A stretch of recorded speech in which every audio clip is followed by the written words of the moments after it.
Welcome back everyone. अब हम बात करेंगे डिसऑनर ऑफ बिल की।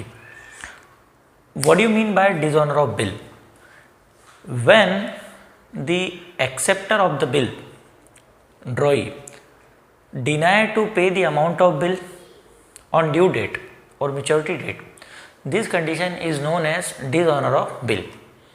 इसका मतलब ये है कि जिसने बिल पर अपना एक्सेप्टेंस दिया था, जिसने साइन करके बोला था कि हाँ मैं आपको पैसे दे दूंगा, अगर वो बंदा मैच्योरिटी डेट पर वो पर्टिकुलर पर्सन पैसे देने से मना कर दे इस केस को हम बोलते हैं डिसऑनर ऑफ बिल। मतलब वो बिल फेल हो गया। जनरली अगर हम उधर चेक वाले साइड में जाएंगे तो हम बोलते हैं ना चेक बाउंस हो गया, खाते में पैसे ही नहीं थे। उसी तरह से तो जो डिसऑनर ऑफ बिल होता है ये इंसॉल्वेंसी के केस में होता है। तो चलिए हम देखते हैं इसकी एंट्री किस तरीके से करनी है हमें। डिसऑनर ऑफ बिल में डिसऑनर अलग अलग केसेस में हो सकता है।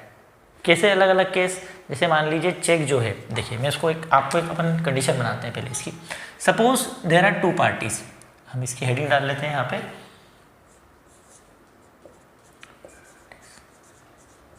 Dishonour of bill.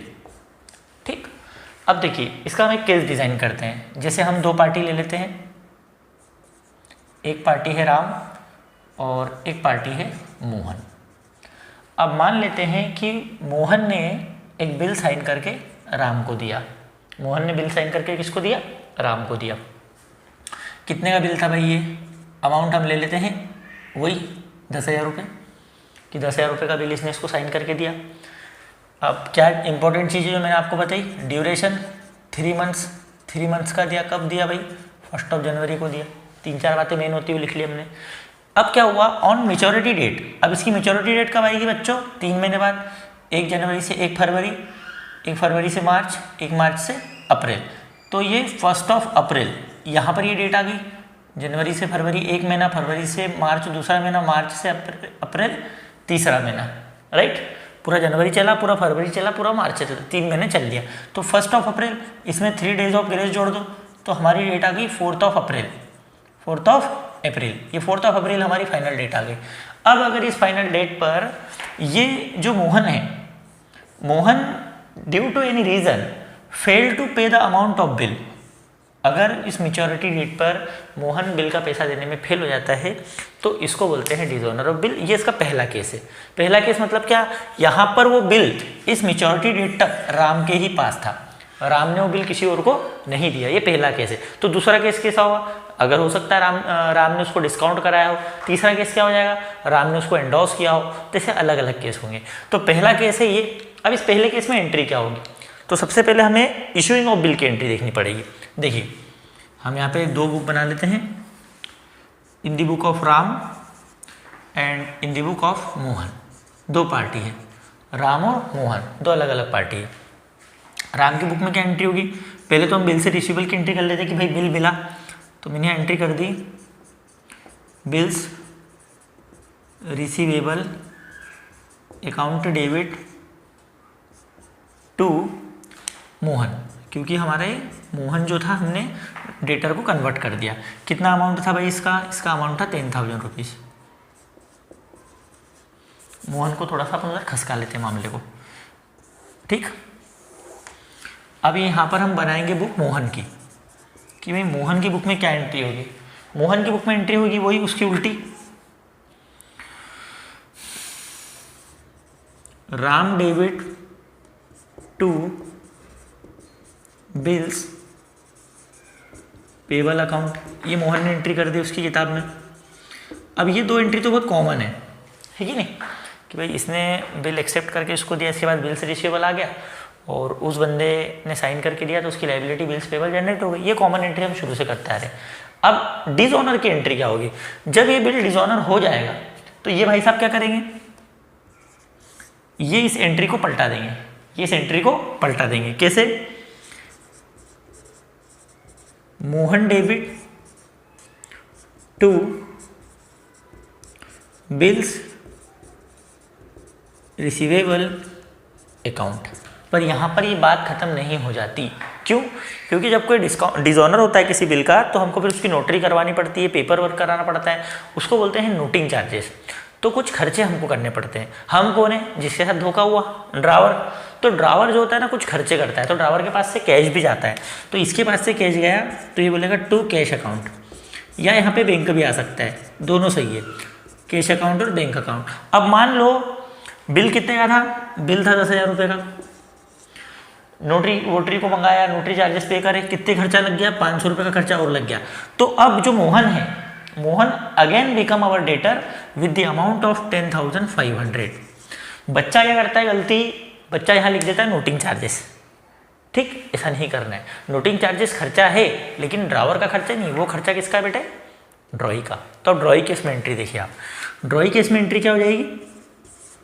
ये एंट्री पलटा दो, जैसे ही डिसऑनर हुआ एंट्री पलटा देना, और कुछ भी नहीं करना है इसमें, सिर्फ एंट्री पलटाना है। यहाँ पे देखिए हम क्या करेंगे, हमने यहाँ पे एंट्री कर दी बिल्स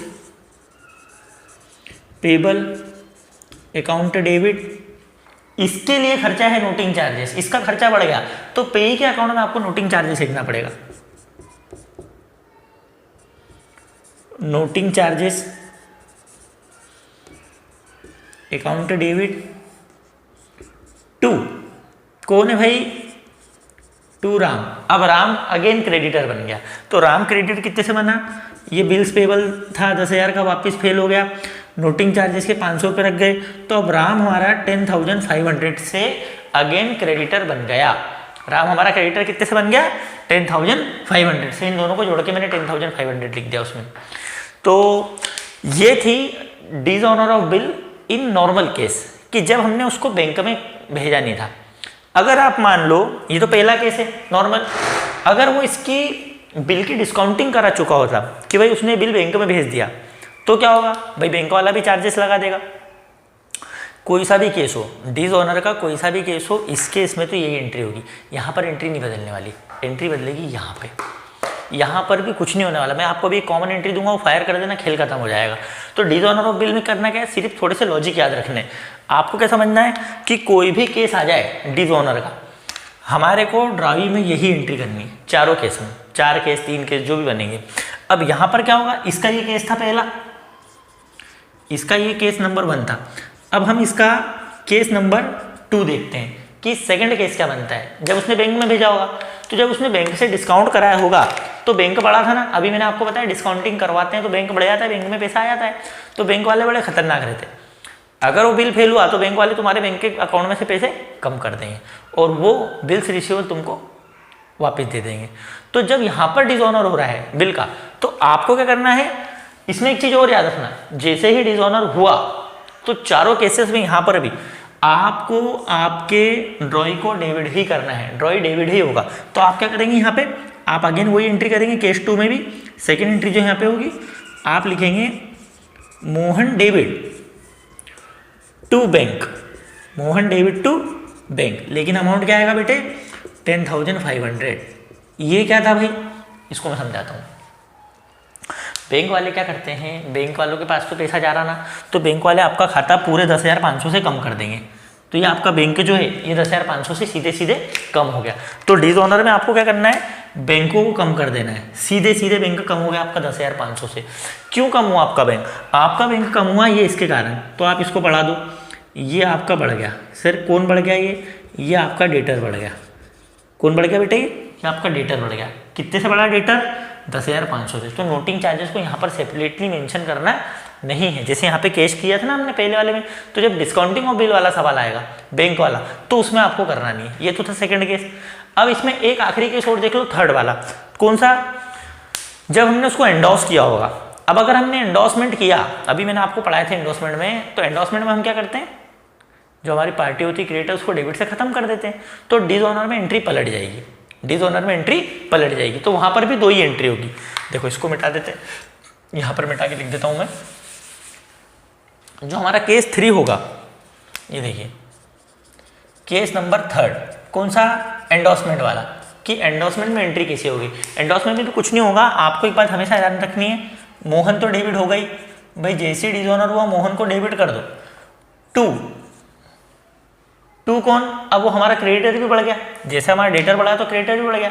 तो हमारा जो भी क्रेडिटर हो, जिसको भी हमने एंडोर्स किया हो, वो क्रेडिटर यहाँ पर वापस बढ़ जाएगा। कितने से? 10,500 से।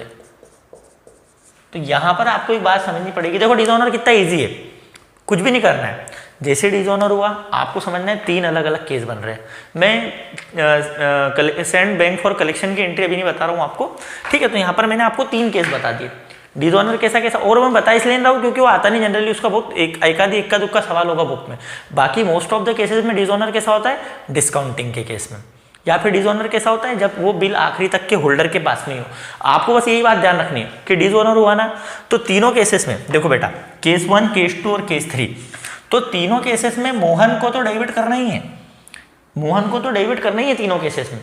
कितने से डेबिट करना है? 10,500 से। एक बात तो ये, बस हमको ये ध्यान रखना है कि बैंक डिस्काउंटिंग के केस में और एंडोर्समेंट वाले केस में अगर हमारा डिसऑनर हो रहा है तो यहाँ पर इस तरीके से इसको अलग से नहीं दिखाना है, सीधे सीधे उसका क्रेडिटर का नाम या फिर बैंक का नाम लिख दो और अमाउंट लिख दो।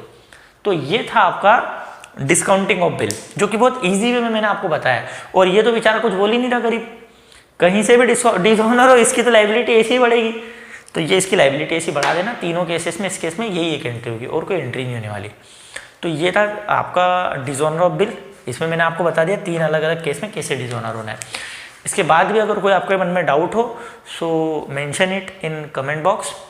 और अगर कोई एडिशनल आप कुछ सीखना चाहते हैं या आपको लगता है कि मुझे टॉपिक कवर करके आपको पढ़ाना चाहिए तो उसको मेंशन करिए, मैं टाइम निकाल के जरूर उस पर वीडियो बनाऊँगा। And thank you so much आपके सपोर्ट के लिए। हमारे सब्सक्राइबर काफ़ी अच्छे बढ़ रहे हैं, तो थैंक यू सो मच।